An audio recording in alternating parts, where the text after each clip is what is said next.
ओम श्री परमात्मने नमः। श्रीमद् भगवद गीता प्रथमो अध्याय अर्जुन विषाद योग। श्लोक संख्या 12। तस्य संजनयन् हर्षं कुरु वृद्ध पितामहः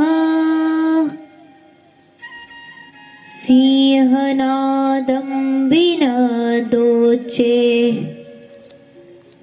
शंखं दद्मो प्रतापवान्। कौरवों में वृद्ध बड़े प्रतापी पितामह भीष्म ने उस दुर्योधन के हृदय में हर्ष उत्पन्न करते हुए उच्च स्वर से सिंह की दहाड़ के समान गरज कर शंख बजाया। प्रश्न उठता है, भीष्म पितामह ने शंखनाद क्यों किया? भीष्म पितामह बहुत वृद्ध होने पर भी तेज, बल, पराक्रम, वीरता और क्षमता में अच्छे वीर युवकों से भी बढ़कर थे। पितामह भीष्म ने दुर्योधन को पांडव सेना देखकर चकित और चिंतित देखा। तब पितामह ने प्रधान सेनापति की हैसियत से समस्त सेना में उत्साह का वर्धन करने के लिए युद्ध आरंभ की घोषणा करने के लिए बड़ी जोर से शंख बजाया।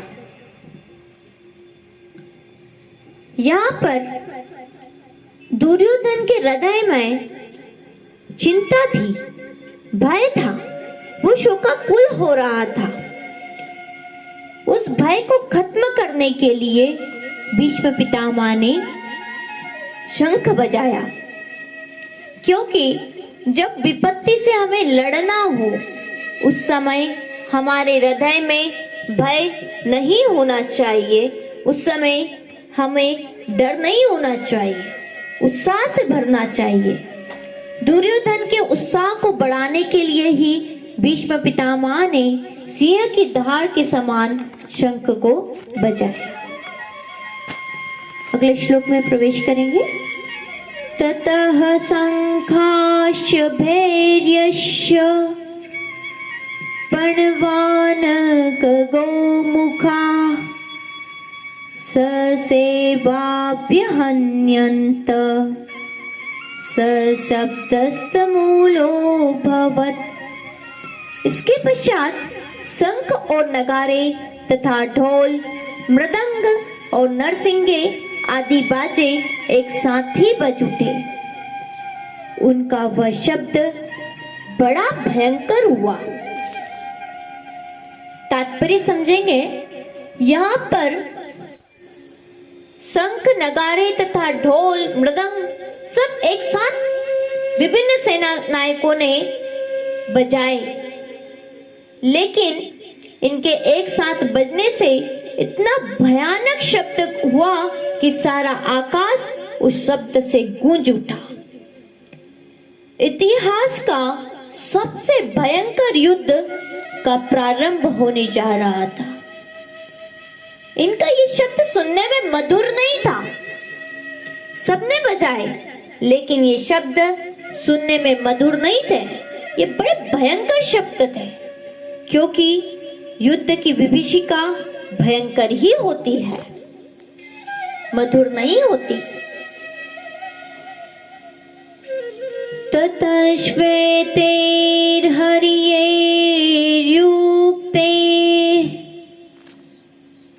महती चन्दने स्थितो माधव पाण्डवस्यैव दिव्यो शंखो प्रदद्मतु। जब कौरवों की ओर से शंखनाद हो गया, ढोल मृदंग आदि बाजे एक साथ ही बज उठे। उसके बाद पांडवों की सेना ने क्या किया?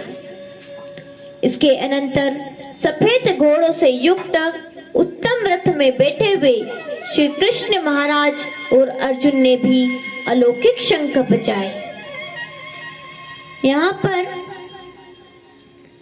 कौरवों की सेना की ओर से जो शंख बजाए गए, जो शंखनाद किया गया, जो वाद्य यंत्र बजाए गए, उन्हें दिव्य नहीं कहा, लेकिन श्री कृष्ण महाराज और अर्जुन ने जब शंख बजाया तो उसे श्लोक में कहा गया है, दिव्यो शंखो प्रदत्त मतो। दिव्य शंख। यहाँ पर भगवान के उत्तम रथ का वर्णन किया गया है। 4 बड़े सुंदर, सुसज्जित, सुशिक्षित, बलवान और तेजी से चलने वाले सफेद दिव्य घोड़ों से युक्त रथ पर भगवान श्री कृष्ण और अर्जुन विराजित है। अर्जुन ने जब भीष्म पितामह सहित कौरव सेना के द्वारा बजाए हुए शंखों और अन्य रणवाद्यों की ध्वनि सुनी, तब इन्होंने भी युद्ध आरंभ की घोषणा करने के लिए अपने अपने शंख बजाए। भगवान श्री कृष्ण और अर्जुन के ये शंख साधारण नहीं, अत्यंत विलक्षण है, तेजोमय और अलौकिक थे। इसी से इनको दिव्य बतलाया गया है। आइए देखते हैं भगवान श्री कृष्ण और अर्जुन ने कौन से शंख बजाए। श्लोक नंबर 15। पांचजन्यम ऋषिकेशो देवदत्तं धनंजय पौंड्रम दद्मो महाशंखम भीमकर्मावृकोदरः। श्री कृष्ण महाराज ने पांचजन्य नामक, अर्जुन ने देवदत्त नामक और भयानक कर्म वाले भीमसेन ने पौंड्र नामक महाशंख बजाया। यहाँ पर भगवान श्री कृष्ण को ऋषिकेश कहा गया। आइए जानते हैं भगवान श्री कृष्ण को ऋषिकेश क्यों कहा गया है। भगवान श्री कृष्ण इंद्रियों के स्वामी होने के कारण ऋषिकेश कहे जाते हैं और उन्होंने पांचजन्य नामक महाशंख बजाया। पांचजन्य नामक शंख रूपधारी एक दैत्य को मारकर भगवान ने उसे शंख रूप से स्वीकार किया था। इस कारण से भगवान के शंख का नाम पांचजन्य हुआ। अर्जुन को श्लोक में कहा गया है, देवदत्तम धनंजय। अर्जुन का नाम हुआ धनंजय। आइए जानते हैं अर्जुन का नाम धनंजय क्यों पड़ा। राजसूय यज्ञ के समय अर्जुन बहुत से राजाओं को जीतकर अपार धन लाए थे। इस कारण उनका एक नाम धनंजय हो गया और इन्होंने देवदत्त नामक शंख को बजाया था। यहाँ पर आगे श्लोक में वर्णन आता है, पौंड्रम दद्मो महाशंखम भीमकर्मा वृकोदरः। भीम को भीमकर्मा कहा। आइए जानते हैं भीम का नाम भीमकर्मा व वृकोदर क्यों पड़ा है। भीमसेन बड़े भारी बलवान थे। उनके कर्म ऐसे भयानक होते थे कि देखने सुनने वाले लोगों के मनों में अत्यंत भय उत्पन्न हो जाता था।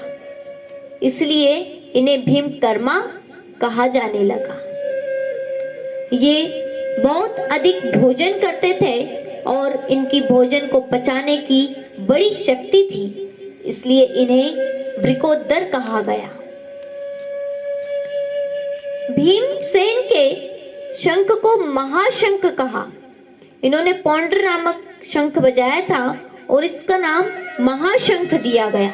महाशंख कारण है कि इनके शंख का आकार बहुत भारी, बड़ा और इससे बड़ा भारी शब्द होता था, इसलिए इसे महाशंख कहा गया।